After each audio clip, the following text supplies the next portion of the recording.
For 60 years, old Samuel Reed walked to the same forgotten corner of the Elmwood cemetery every spring, knelt beside a single unmarked grave, and tended it with a care so tender it seemed to break his heart anew each time. He paid, quietly, to keep that grave maintained year after year, and he never once, in all those 60 years, spoke the name of the stranger who lay beneath it. Elmwood was a small farming town in a green and gentle valley, and its cemetery sat on a low hill at the edge of it, shaded by old oaks that had stood for 100 years.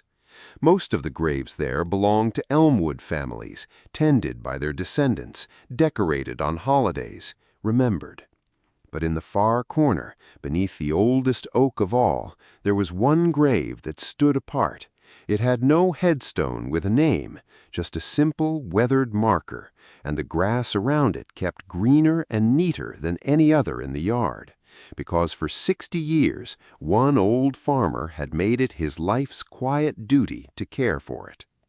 Samuel Reed was well into his 80s now, one of the oldest men in the county. He'd farmed the same land near Elmwood his entire life, raised a family there, grown old there. He was known as a good man, honest and hard-working and kind, but he was also known as a private man, a man who carried something heavy behind his eyes that he never spoke of. And the one thing about him that no one in Elmwood had ever understood was that grave.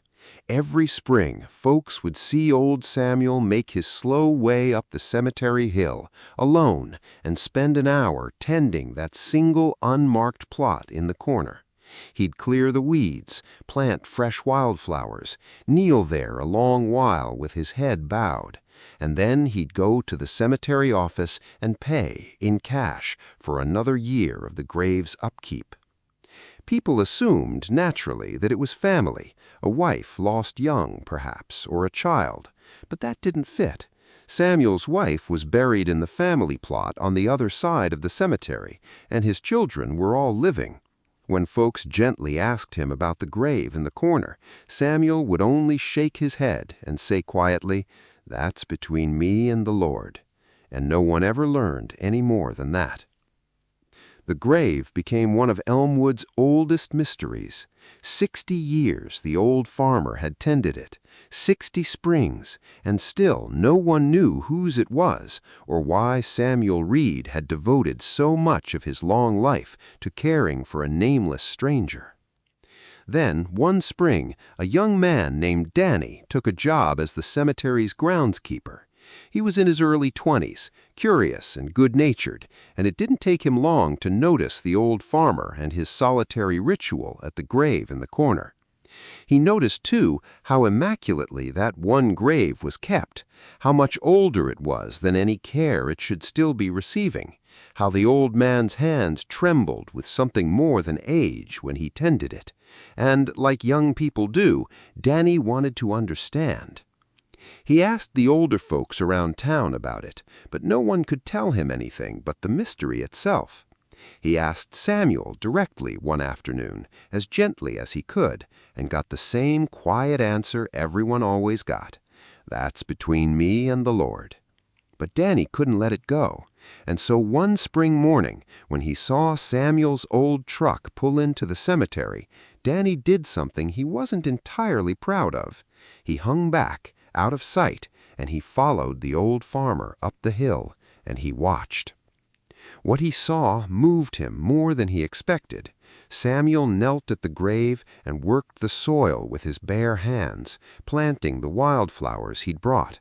And then he did something Danny had never seen him do before, thinking himself alone. He began to speak, quietly, brokenly. The old man talked to the person beneath the ground, and though Danny couldn't make out every word, he heard enough to understand that Samuel was apologizing. Over and over, across the decades, the old farmer was saying he was sorry. Danny stepped forward then, unable to hold back, and Samuel startled to find he'd been watched. But the young man's face was so full of gentle concern, not judgment, that something in the old farmer finally gave way. Perhaps he was simply too old and too tired to carry the secret alone any longer. He looked up at Danny, his eyes wet, and he said, "You want to know whose grave this is, son? You really want to know?" And Danny nodded. So Samuel Reed, for the first time in 60 years, told the story he had carried alone for a lifetime. It had happened when Samuel was a young man of 23, he said, reckless as young men are. One summer night, driving home from town on the dark country roads far too fast, he had come around a bend and struck someone walking along the roadside. A young man, a drifter passing through, no one from Elmwood. Samuel had stopped, had run to him, but it was already too late. The stranger was gone. And here was the thing that had haunted Samuel for 60 years. He had been terrified, young and frightened, and certain his whole life would be ruined. And in that moment of panic, he had made the worst decision of his entire life. He had gotten back in his truck, and he had driven away. He had left the young man there in the dark, and told no one, and let the body be found the next morning by someone else. The death was ruled a hit and run by an unknown driver, and no one was ever caught. The drifter had no identification, no family anyone could find, no name. He was buried in the corner of the Elmwood cemetery, at the town's expense, in an unmarked grave, a nameless stranger that no one would ever mourn. No one, that is, except Samuel. The guilt nearly destroyed him. For weeks he couldn't eat or sleep. He went again and again to confess to the sheriff, but fear stopped him every time. And slowly an idea took shape in the young man's tormented heart. He couldn't undo what he'd done. He couldn't bring the young man back. And turning himself in, he told himself, wouldn't help the stranger now. It would only ruin 2 lives instead of ending one. But there was one thing he could do. He could make sure that this nameless young man, whom he had wronged so terribly and abandoned so shamefully, would never be forgotten, that someone would grieve him, that someone would tend his grave and honor his memory for as long as that someone lived. And so Samuel Reed had made a promise, kneeling at that unmarked grave 60 years ago. He would care for this stranger every remaining day of his life. He would tend the grave and pay for its keeping, and come every spring to apologize and carry the weight of what he'd done, not by running from it, but by dedicating his life to remembering the one he'd wronged. It was the only penance he knew to offer, and he had kept that promise faithfully, in secret, for 60 long years.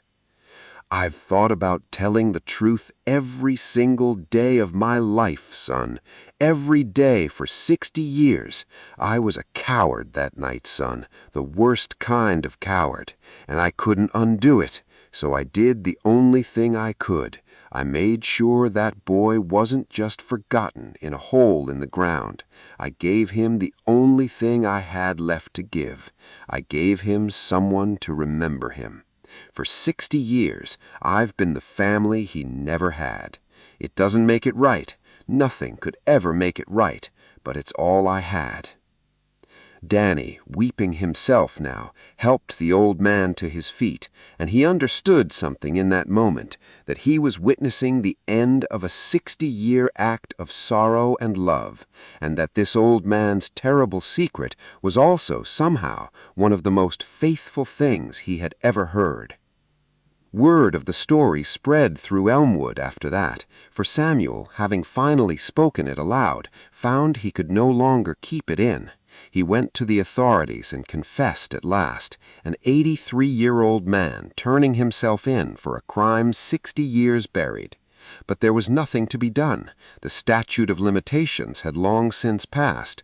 Everyone involved was gone, and the law had no punishment left to give an old man who had already sentenced himself to 60 years of penance.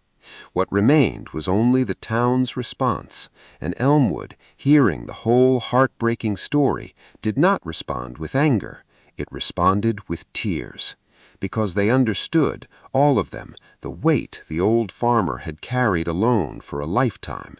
They understood the terrible mistake of a frightened young man, and the 60 years of faithful love he'd offered to atone for it. And they were moved beyond words that all those decades, while they'd assumed the nameless stranger in the corner was forgotten by everyone, one man had been faithfully grieving him the entire time. The town decided together to do something. They pooled their money, and they gave the nameless young man in the corner something he'd never had in 60 years, a proper headstone. They couldn't learn his name, so they had it carved with the only words that fit. Here lies a stranger, mourned for 60 years by a man who never forgot him. Rest now. You were remembered. You were loved. And on the